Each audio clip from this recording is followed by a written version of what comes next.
الحمد للہ رب العالمین والعاقبۃ للمتقین والصلاۃ والسلام علی سید الانبیاء والمرسلین اما بعد فاعوذ باللہ من الشیطان الرجیم بسم اللہ الرحمن الرحیم۔ برادران اسلام السلام علیکم ورحمۃ اللہ وبرکاتہ۔ سب سے پہلے عالم اسلام میں بسنے والے تمام وہ ممالک جہاں جہاں بھی ربیع الاول شریف کا بابرکت مہینہ شروع ہو چکا ہے، ان سب کو حضور نبی رحمت صلی اللہ تعالیٰ علیہ وآلہ وسلم کی ولادت کا یہ بابرکت مہینہ مبارک ہو۔ اللہ کریم اس بابرکت مہینے کی برکتیں سمیٹنے کی ہم سب کو توفیق رفیق عطا فرمائے۔ آج سے ہم درس ضیاء النبی میں حضور نبی اکرم صلی اللہ علیہ وآلہ وسلم کی ولادت پاک کے حوالہ سے اور آپ کی جو ابتدائی حیات مبارکہ ہے اس کا ذکر ہم مختلف دروس کے دوران ہم کریں گے۔ سب سے پہلے آج صاحب تصنیف ضیاء النبی نے ضیاء النبی شریف کی جو دوسری جلد ہے اس کا آغاز جس خوبصورت آیت کریمہ سے کیا اور جو خوبصورت الفاظ میں جو مقدمہ لکھا آج آپ کی خدمت میں وہ پیش ہے۔ دعا ہے اللہ کریم کی ذات سے کہ اللہ کریم مجھے صحیح پڑھنے کی اور آپ کو صحیح سماعت فرمانے کی اور مجھے اور آپ کو صحیح سمجھنے کی، اس پہ عمل کرنے کی توفیق رفیق عطا فرمائے۔ صاحب تصنیف ضیاء النبی حضرت سیدی جسٹس ضیاء الامت پیر محمد کرم شاہ رضوی رحمۃ اللہ علیہ نے ضیاء النبی کی دوسری جلد کا آغاز اللہ کریم کی حمد و ثنا سے کیا۔ بسم اللہ الرحمن الرحیم، الحمد للہ رب العالمین الرحمن الرحیم مالک یوم الدین، ایاک نعبد و ایاک نستعین، اہدنا الصراط المستقیم صراط الذین انعمت علیہم غیر المغضوب علیہم ولا الضالین آمین۔ سب سے پہلے آپ نے سورہ فاتحہ کی جو دعا ہے جو کامل اور اکمل ترین دعا ہے وہ آپ نے ذکر فرمائی، اور اس کے بعد اپنے پیارے پست محمد مصطفیٰ احمد مجتبیٰ صلی اللہ تعالیٰ علیہ وآلہ وسلم پر درود پاک لکھا۔ اب لکھتے ہیں اللہم صلی علی حبیبک و نبیک و عبدک و صفیک و حبیبنا و نبینا و شفیعنا و مرشدنا و ہادینا محمد صلاتک التی صلیت علیہ صلاۃ معروضۃ علیہ مقبولۃ لدیہ محبوبۃ الیہ وعلی آلہ و صحبہ ومن حبہ واتبعہ وبارک وسلم الی یوم الدین۔ اما بعد، فقال اللہ عز وجل لقد من اللہ علی المؤمنین اذ بعث فیہم رسولا من انفسہم یتلو علیہم آیاتہ ویزکیہم ویعلمہم الکتاب والحکمۃ وإن كانوا من قبل لفی ضلال مبین۔ یقیناً بڑا احسان فرمایا اللہ تعالیٰ نے مومنوں پر جب اس نے بھیجا ان میں ایک رسول، انہی میں سے پڑھتا ہے ان پر اللہ کی آیتیں اور پاک کرتا ہے انہیں اور سکھاتا ہے انہیں قرآن اور سنت، اگرچہ وہ اس سے پہلے کھلی گمراہی میں تھے۔ تمام احباب جو ہمارے ساتھ آن لائن شریک ہیں ان کی خدمت میں خوش آمدید۔ اللہ کریم ہمارے اس سلسلہ کو مزید برکتیں عطا فرمائے۔ اللہ کریم نے اپنے پیارے نبی صلی اللہ علیہ وآلہ وسلم کی جو تعریف فرمائی، جو احسان عظیم اللہ کریم نے حضور نبی اکرم صلی اللہ علیہ وآلہ وسلم کی صورت میں تمام مخلوق پر کیا، اس کا ذکر یہاں کیا گیا۔ اس کے بعد ضیاء النبی کی جو دوسری جلد ہے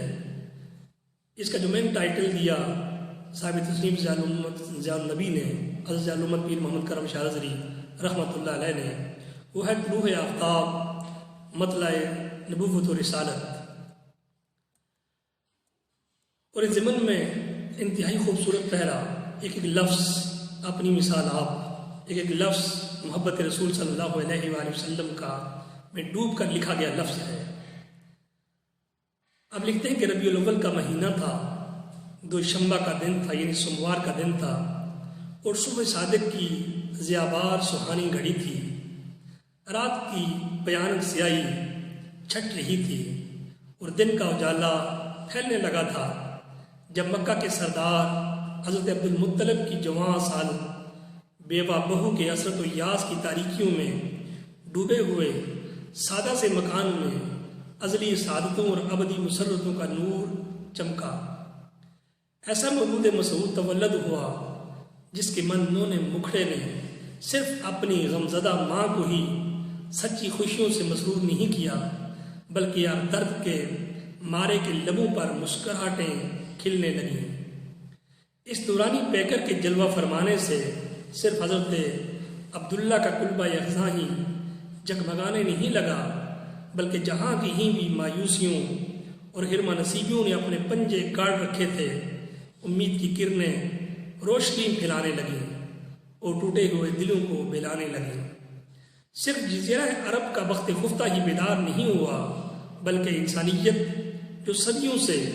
ہوا و ہوس کی زنجیروں میں جکڑی ہوئی تھی اور ظلم و ستم کی آہنی شکنجوں میں کسی ہوئی تھی اور کسی ہوئی قرار ہی تھی، اس کو ہر قسم کی ذہنی، معاشی اور سیاسی غلامی سے رہائی کا مجدہ جاں فضا ملا۔ فقط مکہ و حجاز کے خدا فراموش باشندے خدا شناس اور خود شناس نہیں بنے، بلکہ عرب و عجم کے ہر مکین کے لیے میخانہ معرفت کے دروازے کھول دیے گئے اور سارے نوع انسانی کو دعوت دی گئی کہ جس کا جی چاہے آگے آئے اور اس ماہ طہور سے جتنے نوش جاں کرنے کی ہمت رکھتا ہے اٹھائی اور اپنے لبوں سے لگا لے۔ طیور خوش نوا زمزمہ سنج ہوئے کہ خزاں کی چیرت دستیوں سے بڑا خود پیرا یہ سننے والا ہے، سنیے بار بار اور ناز کیجیے اس تسلیم انسان پر۔ آپ لکھتے ہیں کہ طیور خوش نوا زمزمہ سنج ہوئے کہ خزاں کی چیرہ دستیوں سے تباہ حال گلشن انسانیت کی سرمدی بہاروں سے آشنا کرنے والا آ گیا۔ سر بگرباں غنچے خوشی سے پھولے نہیں سما رہے تھے کہ انہیں جگانے والا آیا اور جگا کر انہیں شگفتہ پھول بنانے والا آیا۔ افسردہ کلیاں مسکرانے لگی تھیں کہ ان کے دامن کو رنگ و نکھت سے فردوس بدامہ کرنے والا آیا۔ علم و آگہی کے سمندروں میں حکمت کے جوابدار موتی آغوش صدف میں صدیوں سے بے مصرف پڑے تھے، ان میں شوق نمود انگڑائیاں لینے لگا۔ اس خوبصورت پیرے کے بعد عزیز علوم جسٹ پیر محمد کرم شاہ رضوی رحمۃ اللہ علیہ نے ولادت سرکار دو عالم صلی اللہ علیہ وآلہ وسلم کا تذکرہ کیا۔ کچھ ہم آج کریں گے اور کچھ انشاءاللہ العزیز آنے والے دوسرے درس میں کریں گے۔ دوست جو ہمارے ساتھ لائیو آ رہے ہیں ان سے گزارش ہے کہ اس خوبصورت پیغام کو دوسرے احباب تک بھی پہنچائیے۔ ہم حضرت عبداللہ رضی اللہ عنہ کے حالات، ان کی شادی خانہ آبادی کا ذکر حضور علوم رحمۃ اللہ علیہ نے پہلی جلد میں جو ہے وہ کر دیا، اور باقی آپ کے خاندان مبارک کا تذکرہ وہ بھی پہلے آپ کر چکے تھے۔ اسی طرح حضرت آمنہ رضی اللہ تعالیٰ عنہا جب اپنے بزرگوار سسر حضرت عبد المطلب کے کاشان اقدس میں رونق افروز ہوئیں اور سرکار دو عالم صلی اللہ علیہ وآلہ وسلم کا نور حضرت عبداللہ کی جبین سعادت سے منتقل ہو کر آپ کے شکم طاہر میں قرار پذیر ہوا، لیکن یہاں بھی اس نور پاک کی شان نرالی تھی۔ ان تمام باتوں کا ذکر صاحب تصنیف جاد نبی نے پہلی جلد میں جو ہے وہ کیا ہے۔ اس کے بعد آپ لکھتے ہیں حضرت آمنہ رضی اللہ عنہ کے بارے میں، جو کہ حضور نبی اکرم صلی اللہ علیہ وآلہ وسلم کی والدہ ماجدہ ہے۔ آپ لکھتے ہیں کہ آپ فرماتی ہیں ما شعرت انی حملت به ولا وجدت له ثقلا كما تجد النساء الا انی انکرت رفع حیدتی واتانی آت وانا بین النائم والیقظان وقال هل شعرت انك حملت فقنی یقول ما ادری وقال انك حملت بسید هذه الامه ونبیها فذلك یوم الاثنین۔ وہ لوگ جو حضور نبی اکرم صلی اللہ علیہ وآلہ وسلم کے والدین کریمین کے ایمان کے بارے میں طرح طرح کے شکوک و شبہات پھیلاتے ہیں، کیا ان کے لیے یہ الفاظ کافی نہیں ہیں جو سیدہ آمنہ رضی اللہ عنہا فرما رہی ہیں؟ اب فرماتی ہیں مجھے پتہ ہی نہیں چلا کہ میں حاملہ ہو گئی ہوں، نہ مجھے کوئی بوجھ محسوس ہوا جو ان حالات میں دوسری عورتوں کو محسوس ہوتا ہے۔ صرف اتنا معلوم ہوا کہ میرے ایام ماہواری بند ہو گئے ہیں، ایک روز میں خواب اور بیداری کے بین بین تھی کہ کوئی آنے والا میرے پاس آیا اور اس نے پوچھا آمنہ تجھے علم ہوا ہے کہ تو حاملہ ہے؟ میں نے جواب دیا نہیں۔ پھر اس نے بتایا کہ تم حاملہ ہو اور تیرے بطن میں اس امت کا سردار اور نبی تشریف فرما ہوا ہے، اور جس دن یہ واقعہ پیش آیا وہ سوموار کا دن تھا۔ یعنی گویا کہ سوموار کے دن ہی آپ کو یہ خوشخبری ملی اور سوموار کے دن ہی حضور نبی اکرم صلی اللہ علیہ وآلہ وسلم اس دنیا میں جلوہ فرما ہوئے۔ پھر اب فرماتی ہے کہ حمل کے ایام بڑے آرام سے گزرے۔ جب وقت پورا ہو گیا تو وہی فرشتہ جس نے مجھے پہلی بار خوشخبری دی تھی وہ آیا اور اس نے آ کر مجھ سے کہا قولی اعیذہ بالواحد من شر کل حاسد، یہ کہو کہ میں اللہ واحد سے اس کے لیے ہر حاسد کی شر سے پناہ مانگتی ہوں۔ یہاں پہ ایک بات اور بھی میں عرض کرتا چلوں، جو لوگ حضور نبی اکرم صلی اللہ علیہ وآلہ وسلم کے والدین کریمین کے ایمان کے بارے میں اپنی بدبختیوں کے باعث شک کرتے ہیں، آپ تصور کیجئے کہ قرآن کریم میں اللہ کریم نے سیدنا موسیٰ علیہ السلام کی والدہ ماجدہ کا ذکر فرمایا کہ اللہ کریم نے ان کی طرف وحی کی، ان کو الہام ہوا، انہوں نے اپنے بچے کو ایک بکس میں ڈال کر پانی کے اندر جو ہے وہ بہا دیا۔ بھلا کوئی ماں اپنے بچے کو پانی میں بہا سکتی ہے؟ تبھی بہاتی ہے کہ جب اس ماں کو یقین ہو کہ میرا بچہ یقیناً اس مقام پر محفوظ رہے گا۔ تو اگر اللہ کریم ان کو یہ مقام سے نواز سکتا تھا، اس نے نوازا ہے، تو میرے کریم آقا صلی اللہ علیہ وآلہ وسلم کی والدہ ماجدہ کو یقیناً یہ تمام خوشخبریاں اللہ کریم نے عطا فرمائی ہیں۔ پھر احباب گرامی قدر، حضور صلی اللہ علیہ وآلہ وسلم کی ولادت باسعادت سموار کے روز ربیع الاول شریف کو ہی، ربیع الاول شریف کو ہی، اور بعض نے کہا کہ ربیع الاول کی 2 تاریخ تھی، اور بعض نے کہا ربیع الاول کی 10 تاریخ تھی۔ جو مختلف تاریخ میں ابھی ذکر کر رہا ہوں، آنے والے چیپٹر میں حضور صلی اللہ علیہ وسلم نے مختلف جو ہے مستند ترین حوالہ جات کے ساتھ یہ ثابت کیا ہے کہ حضور نبی اکرم صلی اللہ علیہ وآلہ وسلم کی ولادت باسعادت 12 ربیع الاول کو ہی ہوئی ہے، نہ کہ کسی اور دن۔ اور یہاں چونکہ مختلف اہل علم نے جو ذکر کیا ہے اس کا یہاں تذکرہ فرما رہے ہیں، اور حضرت آمنہ فرماتی ہیں کہ جس رات کو سرکار دو عالم صلی اللہ علیہ وآلہ وسلم کی ولادت باسعادت ہوئی، میں نے ایک نور دیکھا جس کی روشنی سے شام کے محلات جگمگا اٹھے۔ اب سوال یہ پیدا تھا احباب گرامی قدر، حضور نبی اکرم صلی اللہ علیہ وآلہ وسلم کی والدہ ماجدہ تو مکہ مکرمہ میں تھی، لیکن رب کائنات نے ان کو وہ نظر عطا فرمائی کہ انہوں نے شام کے سیریا کے اندر جو پیلس تھے، جو محلات تھے، اس کو انہوں نے ملاحظہ فرما لیا۔ پھر فرماتی ہے کہ میں نے ایک نور دیکھا جس کی روشنی سے شام کے محلات جگمگاہٹ اٹھے، یہاں تک کہ میں ان کو دیکھ رہی تھی۔ اور دوسری روایت میں یہ ہے کہ جب حضور صلی اللہ علیہ وآلہ وسلم کی ولادت باسعادت ہوئی، حضرت آمنہ سے آپ فرماتی ہیں، حضرت آمنہ فرماتی ہیں کہ جب حضور صلی اللہ علیہ وآلہ وسلم کی ولادت باسعادت ہوئی تو حضرت آمنہ سے ایک نور نکلا جس نے سارے گھر کو بقعہ نور بنا دیا، اور ہر طرف نور ہی نور نظر آتا تھا۔ حضرت عبد الرحمن بن عوف رضی اللہ عنہ کی والدہ الشفا، جن کی قسمت میں حضور صلی اللہ علیہ وآلہ وسلم کی دائیا بننے کی سعادت رقم تھی، یہاں یہ بھی آپ کو پتہ چل گیا کہ آپ کی دائیا جو تھی وہ حضرت شفا تھی، اور جن کے جو حضرت عبد الرحمن بن عوف رضی اللہ عنہ کی والدہ ماجدہ تھی۔ اب یہاں پر وہ فرماتی ہیں کہ آپ حضور صلی اللہ علیہ وسلم کی ولادت باسعادت ہوئی تو حضور کو میں نے اپنے دونوں ہاتھوں پر سہارا، اور میں نے ایک آواز سنی جو کہہ رہی تھی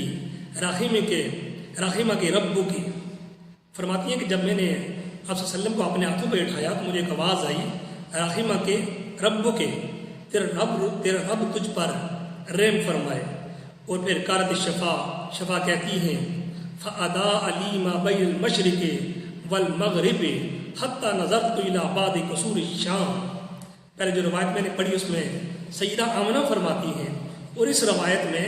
سیدہ آمنہ نہیں بلکہ وہ جو دائیا ہے میرے کریم آقا صلی اللہ علیہ وآلہ وسلم کی، یہ وہ فرما رہی ہیں۔ اس سے یہ بھی پتہ چلا کہ جہاں نسبتیں مضبوط ہوتی ہیں، جہاں تعلق مضبوط ہوتے ہیں، وہاں رب کائنات مزید کرم نوازیاں فرما دیتا ہے۔ سیدہ آمنہ نے تو فرمایا تھا، یہاں ان کی جو دائیا ہے میرے کریم آقا صلی اللہ علیہ وآلہ وسلم کہ وہ فرماتی ہیں کہ میں نے بھی دیکھا حتی نظرت الی بعد قصور الشام، یہاں تک کہ میں نے بھی ایک روشنی جو ہے وہ کہتی ہیں ظاہر ہوئی، فاضاء لی ما بین المشرق والمغرب، کہ میرے لیے فرماتی ہے کہ اس نور مجسم کے ظاہر ہونے سے میرے سامنے مشرق اور مغرب میں روشنی پھیل گئی، یہاں تک کہ میں نے شام کے بعض محلات کو دیکھا۔ تو احباب کرام کے اندر بڑا گہرا تعلق ہے حضور نبی اکرم صلی اللہ علیہ وآلہ وسلم کا شام کی سرزمین سے۔ اہل شام کے لیے میرے کریم آقا صلی اللہ علیہ وآلہ وسلم نے بڑی محبت فرمائی، اہل شام کو میرے کریم آقا صلی اللہ علیہ وآلہ وسلم نے خصوصی دعاؤں سے نوازا، اور یہ بھی فرمایا کہ جب شام میں تباہی، مفہوم حدیث مبارکہ کا، جب شام اور یمن ممالک میں جب تباہی شروع ہو جائے تو سمجھ لیں یہ کائنات جو ہے وہ تباہی کی طرف جائے گی اور پھر قرب قیامت کے یہ آثار ہوں گے۔ تو اس لیے میرے کریم آقا صلی اللہ علیہ وآلہ وسلم نے شام کے ساتھ بڑی محبت فرمائی، بڑی نسبت فرمائی، اس کا ذکر یہاں پر کیا گیا۔ پھر حضرت شفا فرماتی ہیں کہ جب میں شفا کہتی ہیں کہ جب لیٹ گئی تو اندھیرا چھا گیا اور مجھ پر روب اور کپی طاری ہو گئی اور میرے دائیں جانب سے روشنی ہوئی، تو میں نے کسی کہنے والے کو سنا، وہ پوچھ رہا تھا این ذہبت بہ، تم اس بچے کو لے کر کہاں گئے تھے؟ جواب ملا کہ میں انہیں لے کر مغرب کی طرف گیا تھا۔ پھر وہی اندھیرا، وہی روب، وہی لرزہ مجھ پر لوٹ آیا، پھر میری بائیں جانب سے روشنی ہوئی، میں نے سنا کوئی پوچھ رہا تھا تم اسے کدھر لے گئے تھے اور اب دوبارہ نہیں لے جاؤ گے؟ یہ بات میرے دل میں کھٹکتی رہی، یہاں تک کہ فرماتی ہیں کہ اللہ تعالیٰ کے اپنے پیارے نبی صلی اللہ علیہ وسلم کو مبعوث فرمایا، اور میں نے ان لوگوں سے تھی جو سب سے پہلے حضور صلی اللہ علیہ وآلہ وسلم پر ایمان لائی۔ یعنی حضرت شفا آپ نے ایمان بھی لایا، اور فرماتی ہیں کہ یہ باتیں میرے ذہن میں کھٹکتی رہی، یعنی جب حضور نبی اکرم صلی اللہ علیہ وسلم کو پیدا ہوتے ہی مشرق اور مغرب کی سیر کروا دی گئی، گویا کہ آپ کے مبارک جسم مبارک کو مشرق اور مغرب میں جو ہے وہ پوری کائنات کو آپ کے جسم مبارک سے بابرکت کر دیا گیا۔ اور پھر حضرت آمنہ فرماتی ہیں کہ جب آپ کی ولادت باسعادت ہوئی تو آپ زمین پر گھٹنوں کے بل بیٹھے تھے اور آسمان کی طرف دیکھ رہے تھے، اور آپ کی ناف پہلے ہی کٹی ہوئی تھی۔ اب یہاں پر دیکھیں ایک ایک جملہ غور طلب ہے کہ جب میرے کریمہ کا تشریف لائے تو عام بچوں کی طرح آپ کا پیدائش نہیں ہو رہی، اور آپ گھٹنوں کے بل فرماتی ہیں وہ زمین پر بیٹھے ہوئے تھے اور آپ ناف بریدہ تھے۔ تمام لوگ جو سائنس کو سمجھتے ہیں یا نہیں سمجھتے، لیکن یہ تو ہر انسان جانتا ہے کہ جب اس کی پیدائش ہوتی ہے اس وقت اس کی ناف میں ایک لائن ہوتی ہے، اس کو دائیا کاٹتی ہے، اور بیسیکلی وہ ناف جو ہے وہ انسان کو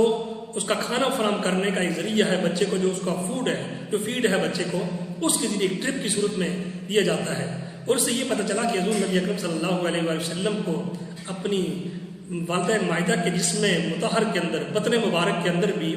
جو آپ کا جو کھانا تھا، جو آپ کا جو فیڈ تھا، وہ اس کائنات سے مختلف تھا، اس لیے آپ جو ہے وہ ناف بریدہ تھے۔ اور پھر وہب بن زمع کی پھوپھی کہتی ہیں کہ جب حضرت آمنہ کے ہاں رسول اللہ صلی اللہ علیہ وآلہ وسلم کی ولادت ہوئی تو آپ نے حضرت عبد المطلب کو اطلاع دینے کے لیے آدمی بھیجا۔ جب وہ خوشخبری سنانے والا پہنچا اس وقت آپ حتیم میں اپنے بیٹوں اور اپنی قوم کے مردوں کے درمیان تشریف فرما تھے۔ آپ کو اس وقت جو ہی یہ اطلاع ملی، حتیم یہ مکہ مکرمہ میں اگر جب اللہ تعالیٰ کو لے کر جائے، جب عمرہ کرنے کے لیے آپ جائیں تو وہاں خانہ کعبہ کے باہر جو چھوٹی سی جگہ جہاں پہ ہر انسان وہاں پہ اس کے اندر داخل ہو سکتا ہے تو اس کو حتیم کہتے ہیں، اور یہ بھی خانہ کعبہ کا حصہ ہے۔ اور وہاں پہ آپ جو ہے وہ تشریف فرما ہے، آپ حتیم میں اپنے بیٹوں کے مردوں کے درمیان تشریف فرما تھے، اور آپ کو اطلاع دی گئی کہ حضرت آمنہ کے ہاں بچہ پیدا ہوا ہے۔ تو آپ کی خوشی اور مسرت کی حد نہ رہی، اور آپ حضرت آمنہ کے پاس آئے، اور حضرت آمنہ نے ولادت کے وقت جو انوار تجلیات دیکھی تھیں اور جو آوازیں سنی تھیں ان کے بارے میں عرض کی۔ تو حضرت عبد المطلب حضور صلی اللہ علیہ وآلہ وسلم کو لے کر کعبہ شریف میں تشریف لے گئے، اور وہاں کھڑے ہو کر اللہ تبارک و تعالیٰ کی بارگاہ میں دعائیں کیں، اور جو انعام اس نے فرمایا ہے اس کا شکریہ ادا کیا۔ ابن واقد نے کہتے ہیں کہ اس وقت حضرت عبد المطلب کی زبان پر فی البدی کچھ اشعار جاری ہوئے۔ انشاءاللہ یہ اشعار کیا تھے یہ ہم آنے والے جو ہے وہ درس کے اندر یہ بیان کریں گے کہ وہ کون سے اشعار تھے جو فی البدی جاری ہوئے، اور حضور نبی اکرم صلی اللہ علیہ وسلم کے والدین کریمین آپ کے دادا محترم حضرت عبدالمطلب کا جو ایمان تھا رب کائنات کی ذات پر، اس کا بھی یہاں ذکر ملتا ہے، اور پھر حضور نبی اکرم صلی اللہ علیہ وسلم کے ساتھ ان کا رشتہ اور تعلق ہے اس کا بھی انشاءاللہ العزیز ہم اگلے آنے والے درس میں کل انشاءاللہ اس کو بیان کریں گے۔ امید ہے کہ آپ کل بھی اسی ٹائم ہمارے ساتھ موجود ہوں گے۔ السلام علیکم ورحمۃ اللہ وبرکاتہ۔ اور وہ تمام دوست میرے ساتھ شریک ہوئے جس میں عدیل ایوان صاحب ہیں، عبدالرشید صاحب اور دیگر تمام دوست ان کی بارگاہ میں خوش آمدید۔ السلام علیکم ورحمۃ اللہ وبرکاتہ۔